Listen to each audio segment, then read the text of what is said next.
हाँ जी, क्या क्वालिफिकेशन है मैडम आपकी? सर मैंने अपनी ग्रेजुएशन 2006 में करी है। उसके हम्म। बाद मैंने सर 2009 में बीएड करी है। 2011 में मैंने एमए इकोनॉमिक्स की है सर। और मैंने लास्ट ईयर 2023 में मैंने दूसरी बार अपना एचटेट क्वालिफाई किया है। क्या फुल फॉर्म होती है स्टेट की? Sir Haryana teachers eligibility test. कौन कंडक्ट कराता है इसको? Sir board of school education Haryana. ठीक है। जो बीएड की फुल फॉर्म में क्या होगी, आपने जो बीएड की है ना उसकी फुल फॉर्म क्या होगी? सर उसकी फुल फॉर्म होती है bachelor of education. Bachelor of education. हाँ जी सर। बीएड और एमए में क्या अंतर है? सर जैसे मैंने एमए इकोनॉमिक्स करी है, तो उस टाइम पे हमें इकोनॉमिक्स का सब्जेक्ट इकोनॉमिक्स की डिटेल पढ़नी थी। लेकिन जब मैंने हम्म। बीएड करी तो मैंने ये सीखा कि जो मैंने subject oriented study MA economics में करी, उसको मैं बच्चों तक कैसे पहुंचाऊंगी। मैंने उससे रिलेटेड चीजें सीखी हैं बीएड में। आपके पास ग्रेजुएशन में कौन कौन से सब्जेक्ट्स थे? सर मैंने ग्रेजुएशन कॉमर्स से की है, मैंने बीकॉम की हुई है सर।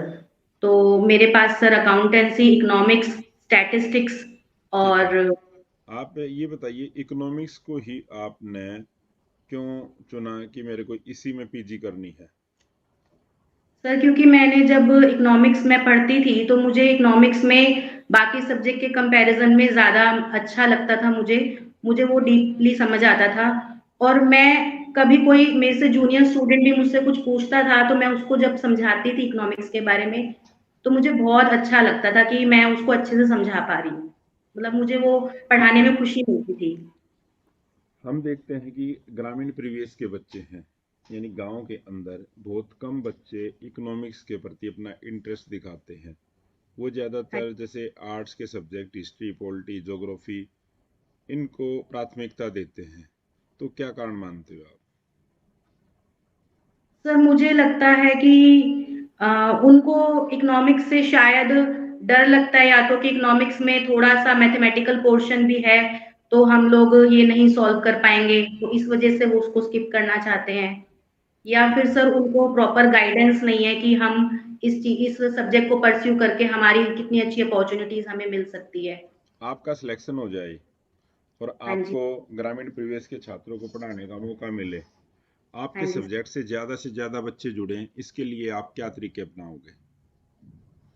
सर सबसे पहले तो जब वो बच्चे 10th क्लास में हैं तभी उनको काउंसल किया जाएगा कि आप क्या क्या सब्जेक्ट्स ले सकते हो। तो उस टाइम अगर मुझे अपॉर्चुनिटी मिल रही है मेरा सब्जेक्ट काउंसल करने की, तो मैं उनको सबसे पहले ये बताना चाहूंगी कि इसमें आप अगर ये सब्जेक्ट चूज करते हो तो आपके पास करियर अपॉर्चुनिटीज क्या क्या हैं। तो मैं उससे उनको बताइए अब। क्या क्या होंगे इकोनॉमिक्स में? सर सबसे पहले तो हम इसमें बैंकिंग सेक्टर में जॉब कर सकते हैं। उसके हम्म। अलावा इंडियन एडमिनिस्ट्रेटिव सर्विसेज जैसे होती हैं, उसी तरह से इंडियन इकोनॉमिक सर्विसेज होती हैं। जैसे हम यूपीएससी का एग्जाम देते हैं तो हम हम्म। वहां जा सकते हैं, रैंक 1 ऑफिसर हम बन सकते हैं। सर रिजर्व बैंक में भी पोस्ट वैकेंट होती है, तो उसके लिए भी इकोनॉमिक्स की स्टडी चाहिए होती है।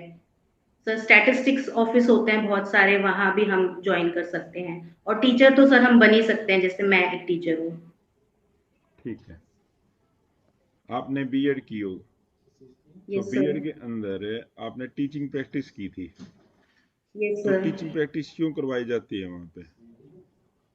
सर टीचिंग प्रैक्टिस इसलिए कराते हैं क्योंकि जो हम थियोरेटिकल पोर्शन समझ रहे हैं बीएड में, जब हम बच्चों को पढ़ाएंगे एक्चुअली में तभी हम उसको प्रैक्टिकली इम्प्लीमेंट कर पाते हैं, तभी हमें पता चलता है कि क्या क्या चैलेंजेस हमारे सामने आ सकते हैं एक्चुअल टीचिंग करते वक्त।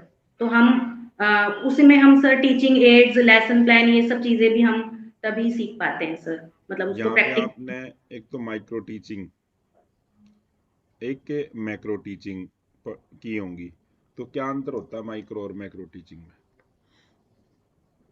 सर मुझे ज्यादा तो याद नहीं है पर थोड़ा बहुत मुझे याद आ रहा है, अगर आप कहें तो मैं। चलो ये बताइए, आप जो रियल क्लासरूम के अंदर आप जाते हो, हाँ जी सर। वहां पे जो हम टीचिंग करते हैं उसको माइक्रो बोलेंगे या मैक्रो बोलेंगे? सर मैक्रो टीचिंग बोलेंगे मेरे हिसाब से, but I am not sure. ठीक है, बिल्कुल ठीक बताया आपने, मैक्रो। आप लेसन प्लान तैयार करते थे वहां पे? हाँ जी सर। तो लेसन प्लान सीधा हम क्लास में वैसे ही चले जाएं, क्या जरूरत होती है लेसन प्लान तैयार करके जाने की? सर लेसन प्लान सबसे इम्पोर्टेंट पार्ट है पढ़ाने से पहले, क्योंकि हम्म। उसमें हम सारा अपना आगे का डिजाइन करते हैं कि हमें क्या टॉपिक पढ़ाना है, उसके लिए हमें कौन कौन सी टीचिंग एड्स यूज करनी है। हम्म। उसके अलावा सर हम उसमें ये भी नोट डाउन करते हैं कि हम किस चीज को क्या एग्जाम्पल दे के बच्चों को समझा सकते हैं, जिससे बच्चों पे अच्छे से उनको समझ आएगा। बेस्ट अच्छा टीचिंग एड्स क्या होती है मैडम? सर, आज का टाइम तो सर टेक्नोलॉजी का है, हम्म। तो अगर बच्चों का इंटरेस्ट डेवलप करना है तो हम सर ऑडियो रहेगी, वीडियो। विजुअल रहेगी या ऑडियो विजुअल रहेगी? सर ऑडियो विजुअल बेस्ट रहेगी मेरे हिसाब से, तो जिसमें बच्चों को दिखाई भी दे रहा है और कुछ सुनाई भी दे रहा है। क्यों? सर क्योंकि उसमें दोनों चीजों पे इफेक्ट हो रहा है, अगर खाली ऑडियो है तो उतना इफेक्टिव नहीं होगा वो, क्योंकि अगर ऑडियो क्योंकि जब विजुअल है तो ऑडियो और वीडियो हम करेंगे ना, ऑडियो वीडियो टीचिंग एड्स होगी, तो हमारी ज़्यादा सेंसेस काम करती हैं, ओके सर। इस कारण से ज़्यादा इफेक्टिव होगी वो। ठीक है सर। ठीक है। आप ये बताइए, आपका जो सब्जेक्ट है इकोनॉमिक्स है, इसमें आप टीचिंग मेथड्स कौन कौन से यूज करते हो? सर इसमें हम कॉम्बिनेशन ऑफ मेथड्स यूज कर सकते हैं। ठीक है। अगर तो हमें थियोरेटिकल पार्ट पढ़ाना है तो हम लेक्चर और कभी कभी बच्चों के साथ डिस्कशन भी कर सकते हैं।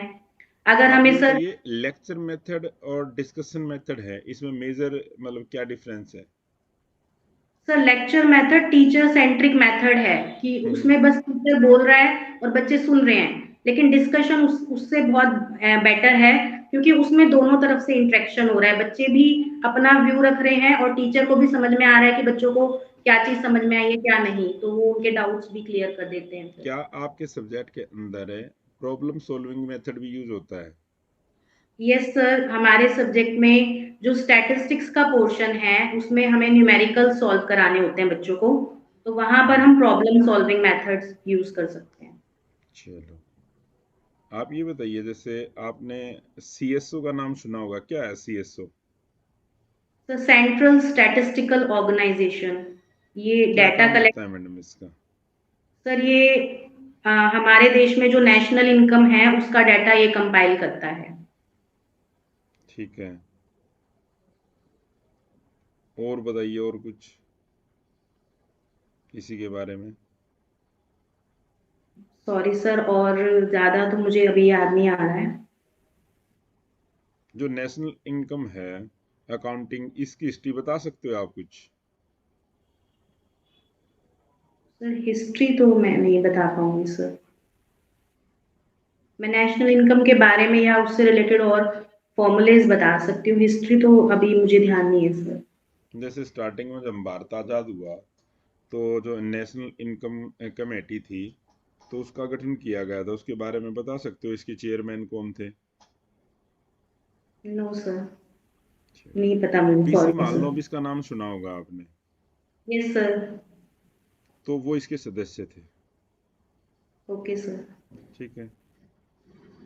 चलो, और ये बताइए आप मेरे को, जैसे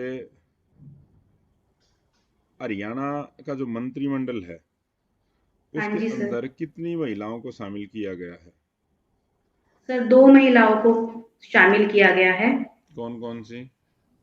नाम सर बताइए। ऑनरेबल हम्म। ऑनरेबल श्रीमती श्रुति चौधरी जी, हम्म। जो कि महिला एवं बाल विकास मंत्रालय में है, और हम्म। उनके पास इरिगेशन डिपार्टमेंट भी है। ठीक है। और ऑनरेबल मिस आरती राव जी, जो कि सर हेल्थ मिनिस्टर हैं, आयुष मिनिस्ट्री भी उन्हीं के पास है। आप ये बताइए, क्या महिलाओं की भागीदारी राजनीति के अंदर होनी चाहिए या नहीं होनी चाहिए? सर बिल्कुल होनी चाहिए, क्योंकि जब महिलाएं राजनीति में जाएंगी तो वो महिलाओं के हितों के लिए आवाज उठा सकती हैं, और महिलाओं से रिलेटेड जो भी इम्प्रूवमेंट है, वुमेन एम्पावरमेंट को लेके वो काम कर सकती हैं सर। अगर आपको कभी भविष्य के अंदर इस तरह के पद पर काम करने का मौका मिला, तो आप महिलाओं के लिए क्या काम करना चाहोगे?